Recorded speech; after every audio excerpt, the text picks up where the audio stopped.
Welcome to the lesson on relative standing. This is section 3.4 if you are in Mr. Wen's class.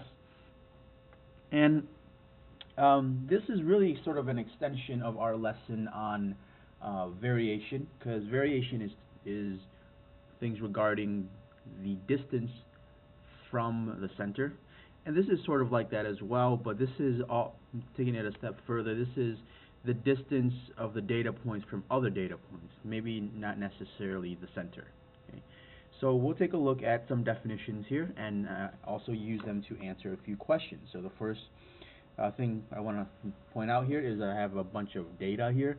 This is a movie budget in millions of dollars. I've got 35 different movies listed here, so this is 4.5 million, 5 million, 6.5, all the way up to some really expensive movies that cost $235 million to produce. I have already given you some stats, descriptive stats, give you X bar, that's the mean, X tilde, that's the median, and S, that is our standard deviation. So those numbers are already calculated. Feel free to double check. Okay. And with that, we can begin.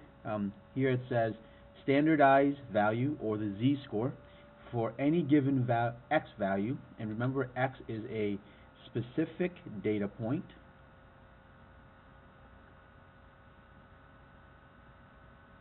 So x could represent 4.5, it could represent 70, it could represent 200, 235. For any specific data point, the z-score is the number of standard deviations away from the mean.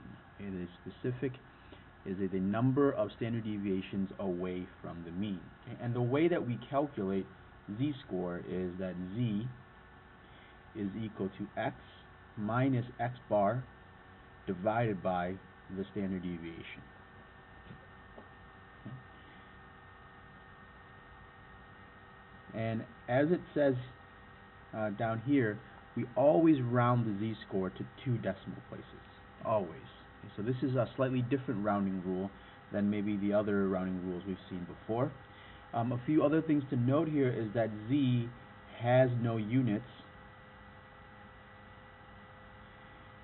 So one of the really nice things about a number that has no units is that we can use z to compare different sets of data. We can use z to compare different sets of data. It's like saying, if I needed to compare height and weight, well, I can't do that if I'm comparing those units. But once I convert the data for height and the data for weight into their own z-scores, then I can compare them. So we'll come back to this point a little bit later. Let's just look at some other basic examples here. So example 1, what is the z-score for a movie budget for a movie with a budget of $75 million? Well, let's just apply what we saw earlier. So we can take $75 million, this is x.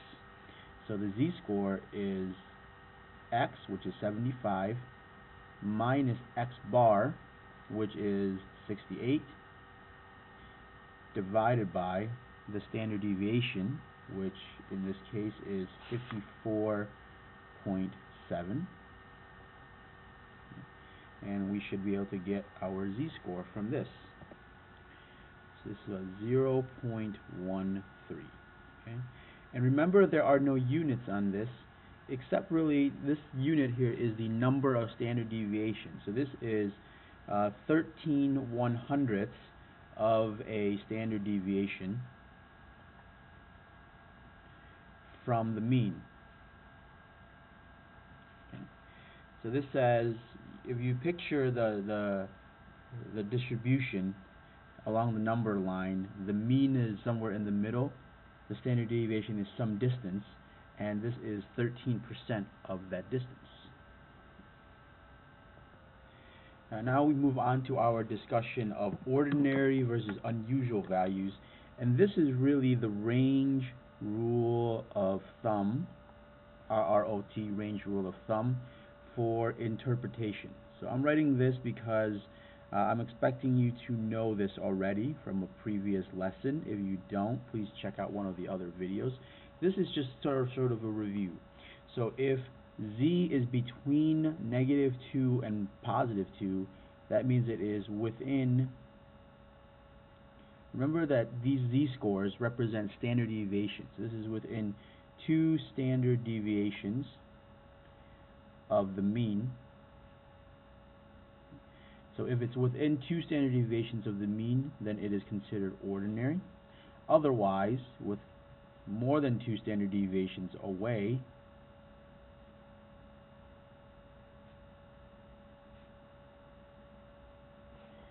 from the mean,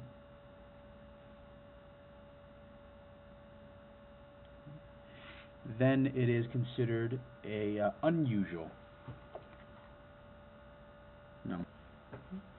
So let's look at our example. Our next example is a movie budget of $115 million unusual. Well, based on the sample that we have, we can just all we need to really do here is just to calculate the z-score.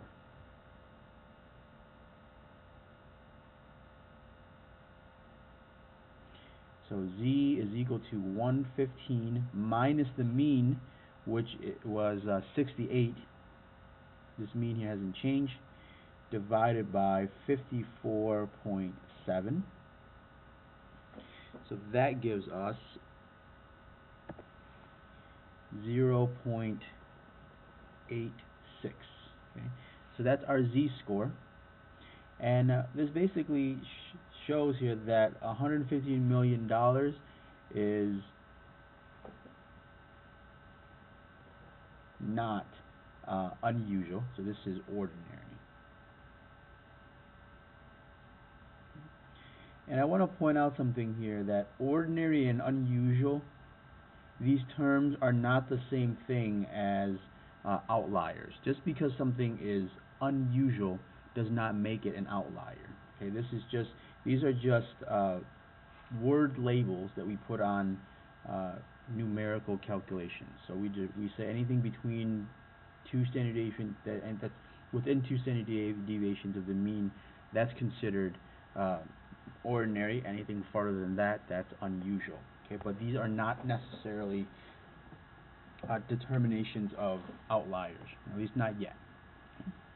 Alright, so with that, we will end this video right here.